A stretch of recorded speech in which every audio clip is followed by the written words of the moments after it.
Ninakusalimu kwa jina lipitalo majina yote. Hili si jina la mtu awaye yote, bali ni jina la Bwana wetu Yesu Kristo. Ninakualika katika mfululizo wa masomo ya kesha la asubuhi. Hii ni Juni 22. Tukiendelea na mfululizo wa masomo haya, Mwinue Yesu juu. Tuombe. Mtakatifu, mtakatifu, Baba yetu na Mungu wetu katia mahali pasiri juu mbinguni, jina lako takatifu litukuzwe sana. Ninakushukuru kwa sababu ya upendo wako katika maisha yetu. Asante kwa ajili ya nafasi ya pekee ambayo umetupatia watoto wako. Asante kwa ajili ya asubuhi ya leo. Ninaamini siku ya leo umeiweka maalum kwa ajili ya badiliko la maisha ya mtu fulani. Mtu huyo akawe ni yule anayeliamini jina lako asubuhi ya leo. Ninakushukuru kwa sababu wewe ni mwema. Ninakushukuru kwa maana fadhili zako ni za milele. Enda nasi tunapojifunza mada hii katika jina la Yesu. Amina. Mada ya leo inasema tunabarikiwa tunapofundisha wengine. Mada hii imejengeka katika kitabu cha Mithali 11:25. Neno la Mungu linasema, anyweshaye atanyweshwa mwenyewe. Mafundisho ya Kristo yalikuwa udhihirisho wa kusadiki na uzoefu, na wale wanaojifunza kwake wanakuwa walimu kwa kufuata mfano wa Mungu. Neno la Mungu likisemwa na mtu ambaye ametakaswa kwalo, huwa na uwezo wa kuleta uzima na huingia katika roho za watu. Mtu akilipokea neno kwa upendo, atalidhihirisha hilo katika mwenendo wake na sauti yake. Ataeneza kile ambacho yeye mwenyewe amesikia, ameona na kugusa kuhusu neno la uzima, ili kwamba wengine wapate kuwa na ushirika pamoja naye kwa kumjua Kristo. Ushuhuda wake kutoka kwenye midomo iliyoguswa na kala moto kutoka madhabahuni ni ukweli kutoka katika moyo ulio tayari kupokea na kufanya kazi ya kutakasa tabia.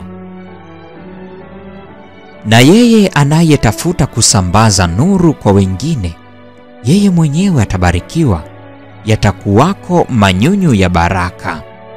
Anyweshaye atanyweshwa mwenyewe.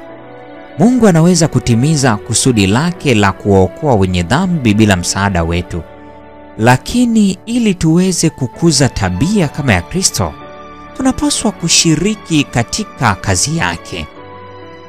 Ili kusudi tuingie katika furaha ya utukufu wa Kristo, furaha ya kuona waliookoka kwa damu yake, inatulazimu tushirikiane naye katika kazi yake kwa ajili ya wokovu wao. Ungamo la imani la Nathanaeli lilikuwa katika masikio ya Yesu sawa na wimbo mtamu, na akajibu na kumwambia, kwa sababu nilikuambia kuwa nilikuona chini ya mti unaamini, utaona mambo makuu kuliko haya.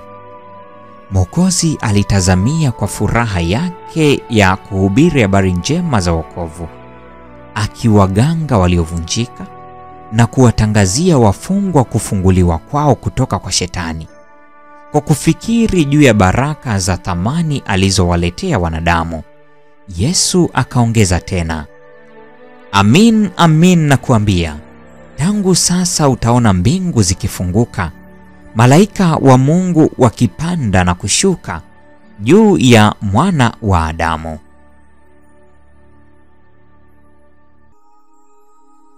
Hapa Kristo alikuwa akisema kuwa kando ya Yordani mbingu zilifunguka, Roho akashuka juu yangu kama hua. Tukio hilo lilikuwa ni ishara kwamba mimi ni mwana wa Mungu. Lakini ukaniamini, imani yako itaimarishwa. Utaona kuwa mbingu zimefunguka wala hazitafungwa.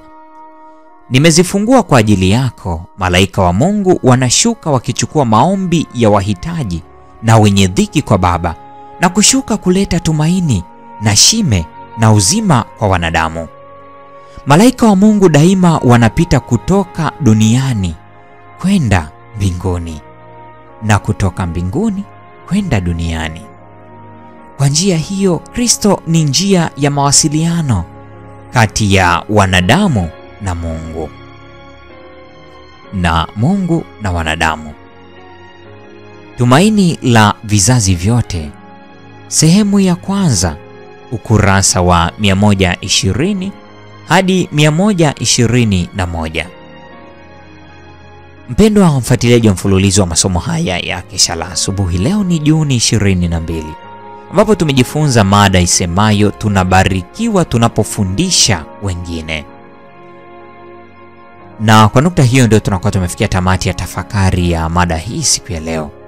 Neema ya Bwana wetu Yesu Kristo, pendo la Mungu na ushirika wa Roho Mtakatifu dumu kwa pamoja nasi sasa na hata milele. Amina.